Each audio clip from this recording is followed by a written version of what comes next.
right, so here we go with the Big 12 North Pod. Look at 4 schools, and let's start, to me, we'll start with Iowa State, the win at West Virginia, the Cyclones inside the top 10, Matt Campbell and company unbeaten. They're really damn good. They're just really, really good. I expected a little bit more juice out of West Virginia in that game because I thought that maybe this was a kind of a rougher matchup for Iowa State. And it never felt at any point that Iowa State wasn't in control of that game on the road. And, you know, they got huge plays in the passing game. They got plays again, I just said it, balance. They have balance all over the field. They don't beat themselves. All of those things. Rocco Beck gets better and better every single week. So everything's coming up roses so far for Iowa State this season. And, you know, this is, I think – you know, I know that there was, Brock Purdy and Breece Hall and guys like that, but this might be the most complete team Matt Campbell has had since he's been there. And early on the triple option, Garrett and I were talking about it, and I kind of compare what Matt Campbell does to Frank Beamer, where if you build the little things well all the time, if you're going to always be good up front and you're always going to have, good linebackers who can stop the run, and you've got, efficiency built into what you do, that when you get the skill players like they have now, like Noel and Higgins on the outside, and you get the running backs that they have, and you have a quarterback like Rocco Becht, everything else is so efficient that all of a sudden you're really good and people go, where did this come from? Well, like Virginia Tech and Michael Vick. Virginia Tech was always really good, and they're always really consistent, but when they got Michael Vick, all of a sudden it's like, holy crap, what are we going to do? Because they don't make mistakes already. They block all these kicks and all this other stuff, and now they've got Superman out there at quarterback. Now, is Rocco Becht Michael Vick? No, but he's really, really good right now, and he's playing so great that when those things happen, it all comes together. It makes for a really hard team to beat. Yeah, I think, first of all, it was a really cool story with Rocco Becht's father being inducted in the West Virginia Hall of Fame. His parents, both Mountaineers and ex-athletes. It's pretty cool that was all able to come together on Saturday. And then on top of that, for his family and for the Iowa State family to be able to walk out of Morgantown with a win and move on to 6-0 is just absolutely massive. And they are a really good team. That was a close game, even though it did feel kind of like Iowa State was in control. It still was a relatively close game, and I know Neil Brown, pointed out a couple things about, well, if this doesn't go this way or that doesn't go this way, particularly call on one of those interceptions that went against or didn't go West Virginia's way. Things like that could have made this game a little bit closer. But then again, like on that side, it just kind of feels like you're making excuses. So on the West Virginia side, certainly a game where you felt like you maybe could have pulled that one out. But I think on the Iowa State side, you were pretty confident throughout. And, yeah, Beck's playing pretty well. For a team that hasn't really generated much of a consistent running game this year, that was huge to see Carson Hansen have the type of day that he did. They still didn't rush for a ton of yards per se. It's just going to be interesting to see how they do that, and if it's just more of Beck being able to air it out, and then obviously playing really good defense. But they're a solid team. Wouldn't be surprised if this is Matt Campbell's best team ever. I mean, they're certainly trending in that way. They've got the quarterback, they've got the receivers, they've got the tight ends, they've got the defense, and very few question marks. So, that was impressive because every game in this league is a toss-up for the most part, but especially when you go out on the road and especially when you're playing a team that's pretty good in West Virginia. Like, they're not a bad team. So, to take all those things into account and then go out there and get a win was massive, and that's why they're in the top 10 now. So, yeah, they're in a good spot, and they're my number one team in my mojo rankings for the Big 12 as a whole, just a little bit above BYU. Did you get permission from Odessa Permian to use Mojo? No, I just took it. No, that's good. Yeah. That's fine. I don't think it was trademarked. No, look, we're owed it because you and I spent 12 hours there. We did, and scariest day of my life. Well, in many ways. Power rankings are what, like, just who would win, take all the records and everything out of consideration. So, like, the SEC would have, like, 5 of the top 5, in power rankings. That must be how the AP votes, is they do power rankings. But who would win? Yes. Mojo rankings take into account other things like, how do people feel about your current trajectory and your coach? Is he on the hot seat? Is is your recruiting going well? Is there excitement outside of the field of play? Like, you've got facilities being built up. So, like, I try to take into account the universal health of a program winning weighs a lot, but there's also other things. And for Iowa State right now, everything's going really well. So, they're right there at the top. All right, let's discuss K-State coming off their win against Colorado. They've righted the ship after a loss on the road when BYU beat them up 38-9. They beat Colorado. Should mention, looking forward, well, we look back, we need to look forward. They're playing UCF this weekend, and that's a team that you feel like Iowa State should be able to beat, especially in Ames. So 7-0 is looking like a real possibility, especially you talk about hot seats. I know it's not anything realistic right now, but there is a segment of UCF fans that are bringing up the word Scott Frost. So that's kind of how it's going in Orlando for some people right now. They're pining for the days of the mythical national championship and Scott Frost because it's not going well in O-Town. They're obviously dealing with a lot, but that should be another win for Iowa State based on everything that we've seen thus far. You'd have to feel pretty confident about that. And then what would be a major showdown maybe in a couple weeks against Texas Tech. So we'll have to wait till we get there. But, yeah, they should handle UCF, I would think, this weekend. The amount of teams that have what you think are legitimate chances of playing in Arlington has been squeezed just a little bit. And there's a couple of teams that have fallen by the wayside, and West Virginia's one. UCF is one. Utah is very close to that because of what's happening with them. Now, let's get to Kansas State. Beat Colorado. They beat Oklahoma State before that after losing, getting thumped by BYU. They play at West Virginia. They're 3-3, by the way, but we'll discuss West Virginia in a minute with Neil Brown. Here's a stat for you. Kansas State held Colorado to minus 29 yards rushing. It was the fewest yards rushing allowed by an FBS team this year and marked the fewest allowed in a Big 12 game since 2006. Now, a lot of that was sacks. There were 6 sacks. Shedeur had minus 50 yards. But Hayden had 10 carries for 21 yards, and combined with the 2 running backs, 10 carries, 21 yards. The longest run was Shedeur scrambling for 13. Yeah, the longest run. The longest run was 13. The longest run for the other 2 running backs was 3 and 4 yards. Yep. That's the thing that they have to do to get to the next level, and that's the thing that's preventing the team with, like Joey McGuire said, maybe the best like what he believes is the best quarterback in the country, from really competing for the Big 12 title down the stretch, because I have a feeling they'll lose another game or two because of just that reason, that they're out of balance. Again, we come back to it. I have a theme today, balance. And they're out of it. And K-State threw them out of it. The other question I had about K-State was, if it came down to it, could Avery Johnson make plays in the passing game to get them to a win? Well, yes, did that on Saturday night, and then the defense came up big with 2.5 minutes left in the game, got to stop and moved on from it. So I just, again, continue to be thoroughly impressed with Chris Kleiman and the way they handled their business at Kansas State. They're one of the teams to get thumped by BYU, so now it's not really an elite club of one like they were. Everybody's kind of getting thumped by BYU, and BYU's really good, but I fully expect them to stay in this race to the very end.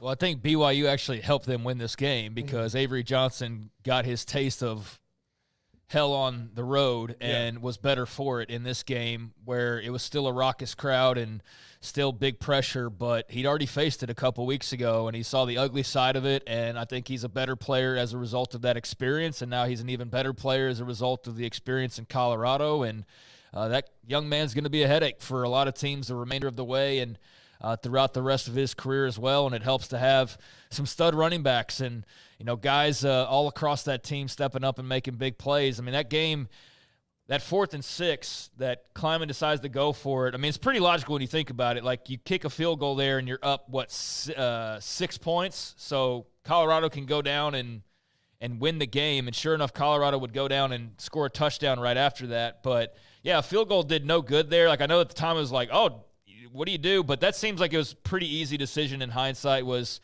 field goal just makes it a 6-point game. You got to score a touchdown to put this bad boy away. They didn't get it, obviously, because Avery Johnson gets intercepted. But as Kleiman said, that maybe actually turned out to be a good thing because it didn't waste any more time off the clock. So you got the ball back after Colorado scores quick and takes the lead, and you've got a little bit of extra time to play with, and that's when Avery Johnson has the moment of probably his career up to this point in so many ways, with the big touchdown drive to go and win the game, and then obviously you get the stop on Colorado. So that was just an interesting sequence of events because, I mean, it makes sense, but some coaches might have kicked the field goal, because a field goal otherwise ties it up, and so you're like, no, we'll at least go up 6, and if they score, they score, but I think Kleiman knew they were going to score. Shedeur was hot. And we heard Joey talking about Shedeur. This is now the 4th or 5th head coach that I've heard who've played Shedeur this year to talk about how great he is. Joey just said that. Kleiman said the same thing. He thinks he's, I think, the best quarterback in America, or one of the best quarterbacks in America. So they needed something from their own guy, and Avery Johnson delivered in the biggest of moments, and then the defense was able to finish it out. But, yeah, incredible win for K-State. And that's got to feel really good. That BYU game looks more of just like an outlier and just a circumstance type thing as much as anything else. And I'm sure they'd love to get their hands on BYU and Arlington, if at all possible. I think that'd be a great game. But this was a big one for K-State. He did say Shadeur's the best. I think he's the best quarterback in America. Okay, that's two coaches. I'll just say this, and I know we're not even on Colorado's pod, but is there a quarterback, take the top ones in your mind, the Carson Becks, the Quinn Ewers, those guys of the world? If you put Shedeur in their spot, do you think anything changes? They're still probably. I think George would be better. Yeah, George in my would be. opinion. Yeah, George would be better. Texas would still be really good. I think he would add maybe a little bit of an element that Quinn doesn't have. But I really like Quinn Ewers. The other day was kind of. They also have the other big differences are they've got a great O-line, a great run game. Great. But my point being is that he's doing all this without all those things. Yeah. And to me, that's why I can't wait to see him in the NFL, especially if he goes to a team that, knows their ass from a hole in the ground about building a team and has people around him, because it could be super special. All right, so there we are. We've hit with what's happening with Iowa State as they just keep on grinding people into dust. And for K-State, it's now a trip to Morgantown. Yes. So I mentioned that earlier, but that's who they have next. They got a trip to Morgantown on Saturday night, so we know where West Virginia's kind of feeling in the dumps right now, and K-State's riding off that high of the win over Colorado. So big back-to-back road trips for the Wildcats, but you would think that the same things we're talking about serve Avery Johnson well going into Morgantown.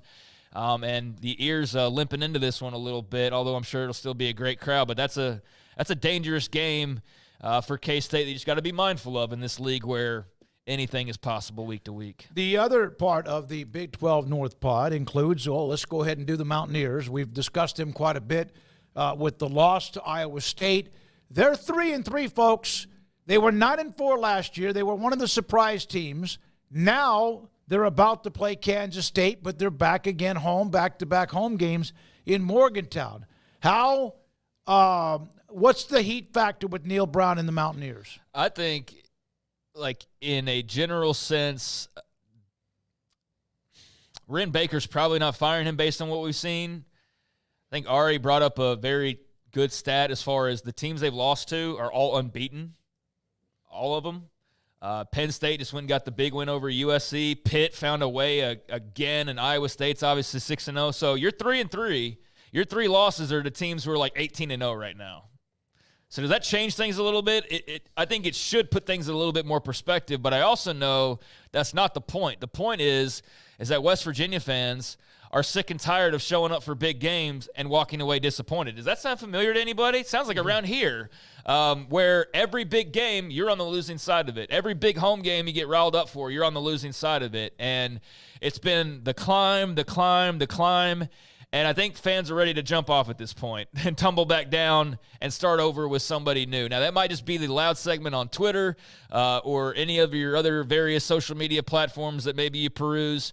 But I do think there is a growing sentiment of that, of okay, they're losing close games, but they're still losing. That's the point, is they're losing games, and games that at some point you got to jump up and win. And they view this as a prime opportunity against Iowa State this past weekend and walked away feeling much like they've walked away so many other times of, hey, Iowa State's great, but it's not about Iowa State. It's about us. We don't win these games. And I felt like going into this one, it was going to revolve around for West Virginia how good Garrett Green was, and I don't think he was very good.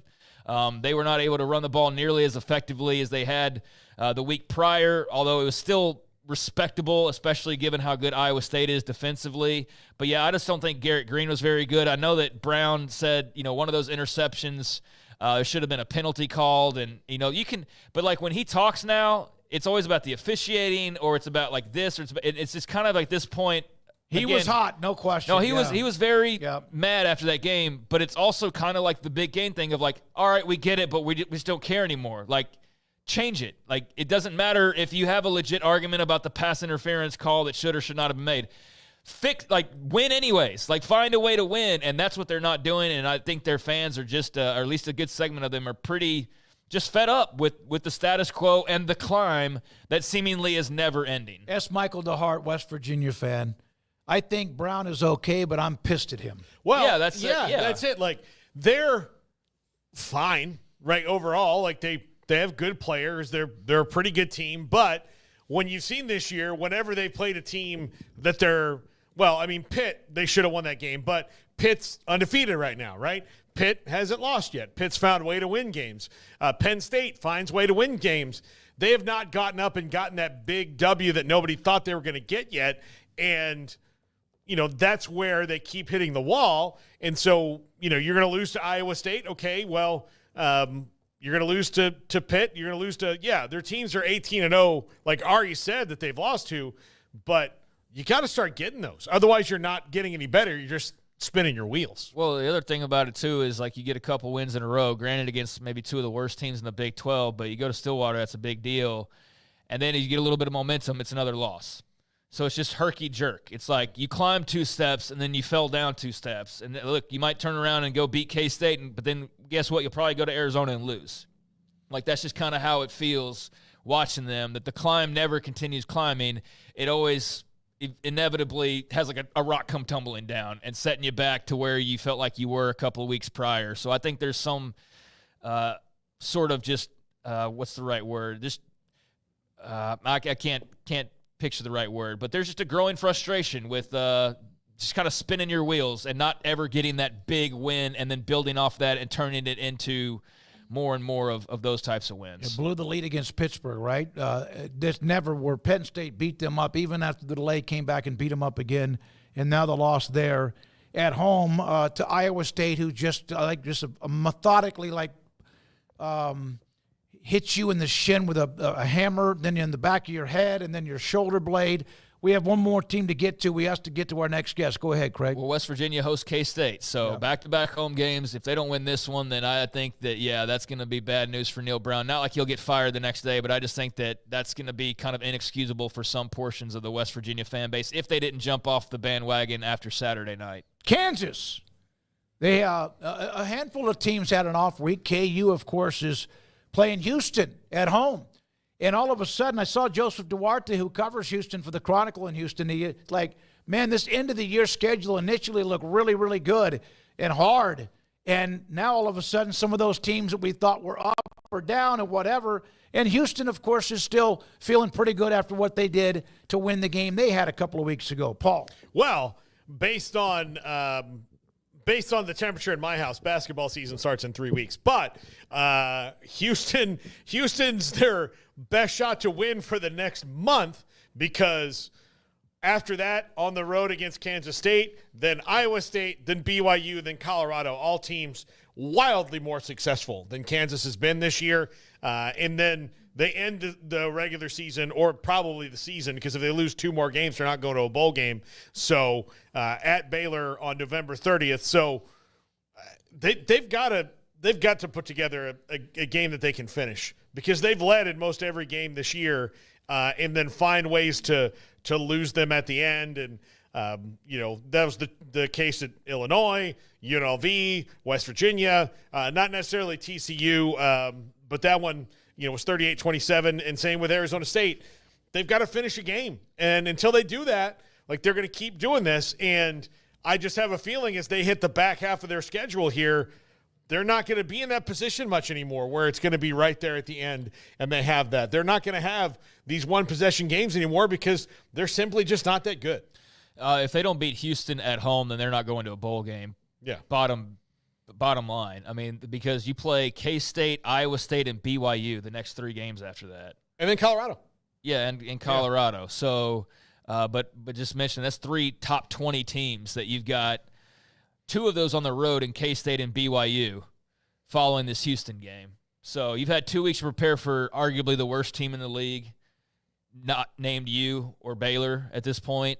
And I think that should be sufficient enough to get over the hump of these close losses. But they're in a slide, and Houston comes at the right time, and they're at home. There's really no excuses to not win this game. And I don't know what Houston's health status is at quarterback and all that, but even if everybody's ready to go, like, Kansas should still be pretty heavily favored in this game and will be and are. And, if they don't walk out of this weekend with a win, and that's 6 straight losses, and I think Jeff Grimes is getting the axe on Monday or Sunday. I think you're going to have to do something. You're going to have to do something. You're not firing Leipold, obviously. He's not on any kind of a hot seat, but fans are going to to need some blood. Didn't he get an extension in the offseason? Yeah, I mean, he's fine. Everyone but does when they have but the coordinators aren't. Yeah. So we've well documented the change at OC, and that ended up being 10 times worse than a lot of the optimistic Kansas fans thought. But, you got to beat Houston this weekend or heads are rolling. All right, so that's the Big 12 North pod. Those are the 4 part of the original. Of course, Kansas, Kansas State, Iowa State, and also